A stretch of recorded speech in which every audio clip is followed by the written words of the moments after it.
I guess for the Cowboys, it's another so close and so far away type of feeling. What's missing from this team to get it done? Were they just unlucky again? Well, I don't think they're not unlucky. They played against a really good football team that really doesn't have a weakness, and so I thought Dallas defensively played great. They give up 1 2-yard touchdown the entire day. They really kind of contained a red-hot quarterback and a lot of weapons. I mean, they played well. Offensively, they just didn't make enough. Didn't make enough plays. Now, San Francisco did a lot in that game defensively that are difficult to defeat. They've got good players at every position. They've won 12 games in a row for a reason. So I don't think they're unlucky. They just didn't make enough plays, and then the interceptions were costly. The interceptions led to 2 field goals. And you can say, okay, you got to play perfect, but it's hard to be aggressive and be perfect. But, the throw to the outside picked off by Lenore to Gallup there, is a throw that Dak made against Washington for a pick 6. Like, he has made that throw late in the progression outside, and it almost looks like he makes the throw without really looking at the coverage. It's almost like a reaction throw when they take CD and Schultz away, and he's coming late in the progression. That's when he tends to make some of these mistakes, and it was a costly mistake. Is it fair to say for Dak that, he's around 30, he's in his prime? If you are going to get it done and be able to execute against that level of team in the playoffs, he's going to need better protection and better weapons, or how would you yeah. I think so. I mean, I think that's well said. Like, it's clear that he can't, and I don't mean this in a negative way, because I don't know how many guys can do this, but he needs more help around him to be more successful. I think that's what it comes down to. CD is a really good player. You want him on your team. You want to be throwing the football to him. I don't know that he's a real number one. Just from the standpoint, I know they move him around like he's number one, but sometimes you just need that horse. There's just a difference between a number one and kind of a faux number one. They need another guy on the outside that can really win. Whether it's man, whether it's zone, he just got more dog in him than some of the guys they have. And that's just, San Francisco has that. Cincinnati certainly has that. Philadelphia and A.J. Brown has that, and Devontae isn't too far away. So if you look at the teams that are standing, they've got those dogs on the outside. Now, Michael Irvin was that guy, and, Dez was that. I mean, they've had those guys in Dallas. They know what they look like. I don't know that they have that guy. Baldy, we're going to miss your breakdowns from our unicorn that is Micah Parsons. I know he's going to miss him too. What'd you think about his game against San Francisco, and how'd you see him evolve throughout the course of the season? Well, they asked him to do a lot on Sunday. I mean, George Kittle is the best blocking tight end in the league, and he slapped George to the ground. He couldn't block him in the run game. He slapped him to the ground in the pass game. He humped Mike McGlinchey at 315 pounds to the ground like it was Reggie White out there. He chased the quarterback from sideline to sideline and forced him into, incompletions. The first sack of the day by Odigizua. I mean, Micah just reads the play instinctively, jumps right in the passing lane on a bubble to Debo, and really Purdy had nowhere to go with the ball, and he took the sack. I mean, he just changes the game in so many different ways. He's just an unusual player. Scouts, their job is to study the movement of players. And his movement is unlike anybody else's. And a lot of it is just natural instincts for the game. And when his instincts just take over, he's rarely wrong. And physically, he's as dominant as anybody in the business. Now, you can say, okay, well, he went up against Trent Williams. He didn't beat him. Well, he didn't. Nobody really beats Trent. But it's not like the play's over. You can still, force a sack because you're in the passing lane. You can still get off the block and go chase Purdy to the sideline and force an incompletion. I mean, there's a lot of ways to influence the game, and then he's covering backs. McCaffrey out of the backfield. He's running to the middle in the Tampa 2, and he's taking away, Debo in the middle of the field and forcing a check down. Like, he just influences the game in ways that really nobody else can. Baldy, how big of a loss is it going to be for the Cowboys defensively if Quinn gets a head coaching job? And what would you pivot to if you were the Cowboys and replacing him? Well, I've always said this from really my days of playing with Tom Landry, when every year he was losing assistant coaches. I've always said it's harder to replace good assistant coaches than it is good players. Dan Quinn he's been great. They played a great defensive game against a really good offense.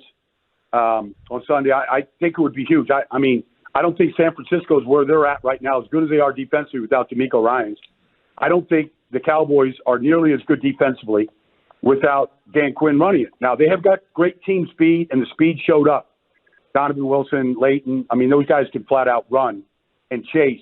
But I thought he did a great job of covering up a weakness for a long part of the season at the left corner position when they had injuries there. I thought he did a good job of masking that a little bit. His ability to play with, rookies like he did this year with, whether it was Deron Bland or whoever, like be able to integrate those guys into the system, I think it would be huge if they lose Dan Quinn. Baldy, and I'm going to circle back with Dak. And I know after the game, Jimmy Ward said Dak struggles against zone coverages. In your studies, is it something that you've noticed yourself? Is he just making a statement? Or is this something that, throughout it's like, yeah, he's right. When a team plays zone coverages, it's a little bit more difficult for him to have to read the coverage. Well, I mean, Jimmy's talking from, that play that he made where Fred Warner intercepted it and that took points off the board of the Cowboys and got the ball back to the 49ers. So he was in zone coverage. Right. And it was pretty clear that Dak didn't see him. Either that or he thought he could fit the ball in, and he couldn't. And the ball got tipped and it got intercepted. Look, their zone, there's not many teams that play zone like San Francisco. They disguise a lot, but they're basically a zone team. But you still have inside linebackers like Fred Warner and Dre Greenlaw. I mean, they're just different animals. Their speed that they play with, the intensity they play with play to play, their ability to break on a ball. And you can add Azeez Al-Jalari in there, Al-Shahir as well. I mean, those guys, their speed is as fast as anybody. And then if you add Hufanga down there or Jimmy Ward, like those windows close fast. And you could say, okay, well, Dak, he's better against man. Well, okay, maybe. Maybe if the guys separate quickly, and I have questions about some of the receivers they have, if they can do that. But you can throw the ball with a little easier anticipation if you're going up against man coverage than you are against zone. And all of a sudden, you pull the trigger, and there's Jimmy Ward breaking on the ball, and you're like, oh, man, what I just do here? Like, they play zone a little bit different than a lot of teams. That's why they're the number one defense in football. It's Audacy NFL insider Brian Baldinger here with you on 105.3 The Fan. Over the last 4 years, nobody has more per-down production than Dak and his defenders. There's a big debate raging nationally and locally here. But what do you say when they mention the stats with Dak Prescott? Because, boy, they do accumulate those well in the regular season. Yeah, they do. They score a lot of points against bad teams. And I'm not downgrading the stat. I mean, the stat's the stat. But, I mean, you can make stats do whatever you want. The only stat, really, that's important to a Cowboy quarterback is how you play in the postseason. Fair or unfair, you're going to be measured against Roger and Troy all the time. And so Tony Romo is a really good quarterback. He didn't win a lot of games in the postseason. And that's where Dak is at right now. And so until you can get through that hurdle, and Peyton Manning had to get through that hurdle for the first few years of his career, until you break through that barrier, people that support Dak are going to throw those kind of stats at you. But either you have big game genes or you don't. Some guys, they just raised their level in the postseason. Troy did. Troy was a better postseason quarterback than he was a regular season quarterback. Guys have done that, throughout their careers. And that's where Dak is at right now. He's going to win a lot of games.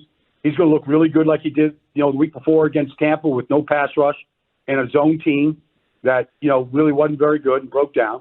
And he can look all world, and he can put up great numbers. And then you go up against, because this is what happens in any playoff year. The further you go in the playoffs, the better the defense is. I saw it in Philadelphia with Donovan McNabb. Won a lot of games, put up a lot of stats. He'd get far into the playoffs, and all of a sudden his production fell off because the other team was better than what he had seen. And that's what happened to Dak on Sunday. He saw a defense that they hadn't seen. Philadelphia at times can be that good. So that was a good test. But really, San Francisco doesn't have a weakness in any position. They're fully healthy. And so that's what he saw. And that's what he's going to be up against every year in the postseason. So you either get better around Dak or somehow Dak elevates his game in these big games. But you can't consider moving on from him, right? Like his contract's up in 2 years. You got to build better around him. You don't think about moving on and finding a different quarterback, would you? I wouldn't right now. I mean, you're going to be in the postseason probably next year. You got to play better in these divisional round than you do in the wild card round. And this round, this championship round is another level. Each week when you play these teams, you're going to raise your level. We said that about Kirk Cousins. He wins a lot of games, puts up a lot of stats, doesn't win big games.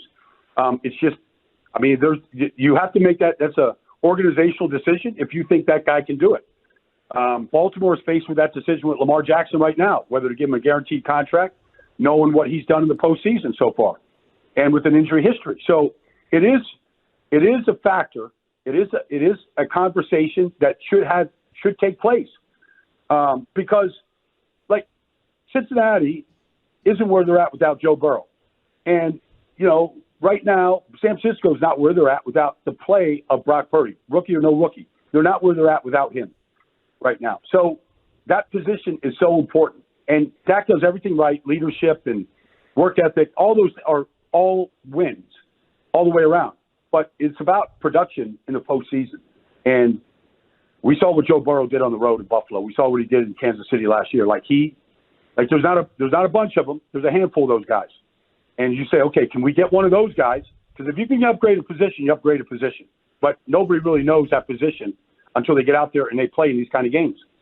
You obviously know line play very, very well. Cowboys asked their rookie Tyler Smith to do a lot this year, moving from guard to tackle, back to guard, back to tackle. Did they find another gem there in the first round moving forward? Yep, they did. He's a good player. And, I talked to guys. I remember I talked to Steve Hutchinson, the Hall of Fame guard of the Vikings in Seattle, in the offseason about him. And he had him, and he does all kinds of draft work for Seattle in the organization. And he had Tyler. They drafted Charles Cross out of Mississippi State. But he had Tyler Smith as the number one ranked left tackle or tackle, period. And I said, why? And he said, because he's the nastiest tackle in the draft. And that's what I saw. I saw a guy that's just got a lot of nasty in him, got a lot of ability to move big bodies. He's a very, very powerful kid. I think they found gold in Tyler Smith. Now, nobody wants to commit the penalties that he committed. Sure. And he had a few of those, probably too many. But I thought he was a really good player. And I think whether they play him at guard or play him at tackle, I think they got themselves a Pro Bowl player in his ability. And this might be an unfair question here, Baldy, but as somebody who studies the film, I don't know if you noticed, maybe a regression, but do you think maybe we saw Tyron Smith's last game in the NFL? I don't think so. Nick Bosa couldn't beat him. He got his grips. Nobody has, grips like Tyron. Like the strongest hands ever. He got his hands on Nick Bosa. He couldn't get off him. I don't think so. I think Tyron can still play. Now, I know he's got an injury history and all that, and that does accumulate over time. But I thought he played really well on Sunday. And throughout, I thought he got better. Initially, I thought there's going to be a little trouble going to the right side. But I thought he settled in real well. And, Terrence Steele was a really solid player before the injury. But I thought Tyron, as the games went on and he kind of got locked in, that I thought he looked really good on the right side. And I think he could still play. What's the Super Bowl matchup going to be? Well, I don't know how anybody could go against Cincinnati right now. And San Francisco's got a 12-game win streak, but I live in Philadelphia, and if I said San Francisco's going to win, I got to go back into Philly. Like, I'm not going to be let back into the city. So the Eagles are better in the trenches than the 49ers, and I just believe that that's where you win these games. So knowing Jalen Hurts and Lane Johnson, some of the guys like I do, I think Philadelphia will take care of business. I think Philadelphia and Cincinnati is going to be the matchup. Baldy, who is the better defense between Philly and San Francisco? I think Philadelphia has a better defensive line. I think the 49ers have a much better linebacking core and rely on Dre Greenlaw and Fred Warner and Al Shahir way better than Philadelphia. And I think the secondary, as far as just matching up and playing the ball in the air, I think nobody's better than Philadelphia.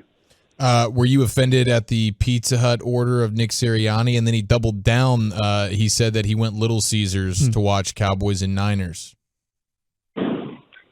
One thing I like about Nick is Nick's not afraid to put anything out there. And I don't know of any head coach in any sport that's having more fun than Nick. And it rubs off on the players.